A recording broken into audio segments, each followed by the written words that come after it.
Hey, Artie, so you have a new book coming Right. out, right? And Joe Book wrote the. Joe Buck. That's good. That's how a girl says it. No, Joe Buck, you know, obviously me and him are linked forever for my appearance on his HBO show. The big thing people are going to realize, the book's called Crash and Burn. Hopefully it'll be out for Christmas. And a big misunderstanding about that whole thing was Joe and I were never enemies, and I didn't try to sabotage the show. I thought I was making the show funny, but like I do a lot, I had a poor lapse in judgment, and I was a little too rated R, more like rated X, and it's hard when your first joke involves the word cocksucker and with it. What I think they thought was going to be a family show. So, but I always loved Joe. We were friends, and he couldn't have been cooler about it. I wasn't banned from the show. As a matter of fact, I opened the second show, and we remained friendly. And he was actually kind of supportive when I went through my hell. And when I started writing the book, when I came out of rehab, and I said to my publisher, I said, I'm going to ask Joe Buck if he would write the foreword. Just be amazing. And of course, from a business standpoint, they were like, Crash and Burn by Artie Lange, forward by Joe Buck. They were like coming, you know. So I called Joe. He agreed immediately, and he wrote the funniest foreword. Really? Oh God! What does it say? Bashing me and and explaining the whole situation. I don't want to give it away, but the last thing he says is "fuck you." Which Nice. A lot of people don't, hear Joe Buck speaking like that because he's Mr. America, but he's the greatest guy. And the last thing he says is, "By the way, fuck you." And So that's a justified "fuck you."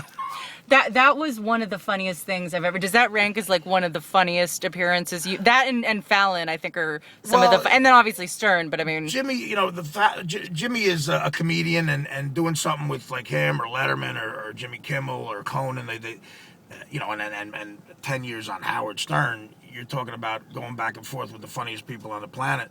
Joe Buck is a real funny guy, and he's an amazing announcer, but it's a different vibe, there. And I think a lot of people thought I was trying to be mean to him, so it was odd, but it made so much news because Joe Buck is a real famous mainstream guy, and right. HBO is just a machine of publicity. And, the next day, I'm in the New York Post, it's like, HBO bans Artie, But that's honestly the most talked about, besides me telling me doing cocaine dressed up like a pig, that story on the Howard Stern show. The Joe Buck thing is it made me more famous. I had the paperback version of my first book, Too Fat to Fish, was out. Because of that appearance, it went from 19 to 6 on the New York Times bestsellers list. Oh my God! And people bring it up all the time. So Joe and I get a kick out of it. Yeah. So it's so funny because you're so kind of brutal and like taking the piss out of him. Well, what happened was the first couple of jokes got big laughs, and I'm saying, and so for a comedian that fuels you. But then it just got awkward, and silence happened.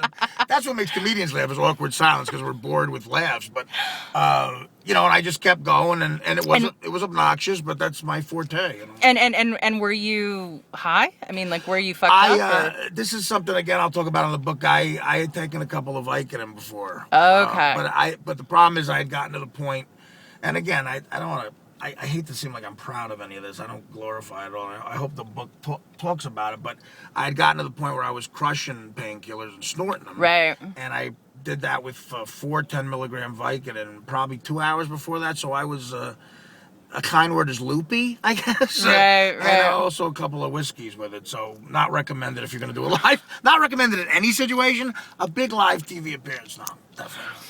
And so you seem, I think, the best I've ever seen you. You seem so freaking healthy. Oh, thanks, man. And just with it. Like, so where are you with sobriety now? Well, I went away for 2 years, and I had a year and a half in. 6 months ago, I had a slip for one day, but I have a sponsor at AA. I got a lot of friends there that are the best people I ever met in my life, and I got right back up on a horse, and I got a little over 6 months, and I've slipped once, and not with opiates or drugs. I had a couple of drinks, and I immediately called my sponsor, which is what you have to do. And it all sounds corny, but it works. And there's great, cool people in AA. So I have a clear head. And everybody I talked to who had gotten clean off of heroin, which is really difficult, obviously, they said, Art, if you could get clean, every day you're away from that drug. Every single day you're away from it, you'll feel better. And now I feel like I haven't done heroin in 3 years, and I've never felt. I feel like a kid again. I feel like I'm 17. I wish I looked like I was 17, but I feel like a kid again with energy. I've never been more creative, and this thing, the Nick and Artie show, is fun. Yeah, and so that's like really more your voice than, I mean, Howard's obviously, the king and great, but I mean, you're really kind of being able to shine with Nick. Well, it's the first time in my career, I think for Nick as well, that our names have been in the title of a show. Right. And I mean, listen, the Howard Stern show was completely my voice. I mean, Howard raised me comedically. Right. And I got to work. You talk about training. I got well paid to learn how to do radio, sitting 4 feet from the greatest guy who's ever done it, bar none, for almost a decade. So I'm comfortable on the radio. It's also a TV show on DirecTV, and I just know how to do it now because of Howard. But this is finally Nick and me just saying what we want to say, and they're letting us do it. It's fun. How often do you talk to Howard? I talked to Howard about 3 months ago. Yep. I actually saw him. He gave me. I talked to him on the phone, but I hadn't seen him. And he's just the sweetest guy, man. He gave me a big hug, and he said, "I'm happy you're okay." I goes, in that giggle he does. He goes, "I'm just happy you're fucking okay." And he was real supportive. He goes, "I heard the show's going good," and the guy just could not have treated me better throughout the time I was there, and in my time of need. It's pretty touching, actually. And what's your comedic vibe with Nick, would you say? Like with Howard, you were kind of you know what I mean? What's the difference? Nick and I are long-lost brothers. We're separated at birth, but he's got the Boston angle, I have a New York angle, which is perfect for a sports talk show. Right. He's Red Sox, I'm Yankees. He's Patriots, I'm Giants. We got the same sensibility. I was a huge fan of Nick's before I even met him. To me, he's in the top 5 comedians of my generation. Putting Chris Rock in another generation, I would say Nick, Dave Attell, Louis C.K., Chappelle. Nick's up there. Colin Quinn, he's in that vibe, And do you have any sports predictions?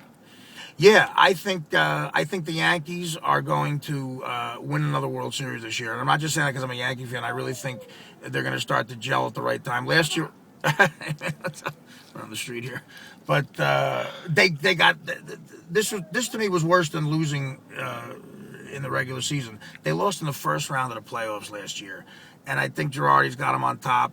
I like the Yanks.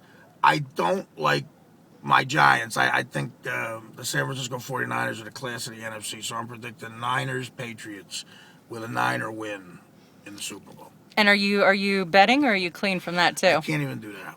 Nice. I can't, Good for you, man. Everything leads to bad stuff with me. My buddies, you could put one bet down, and I'm like, if I put a bet down tonight at 8 o'clock, by tomorrow morning, I'd be like running guns to Cuba.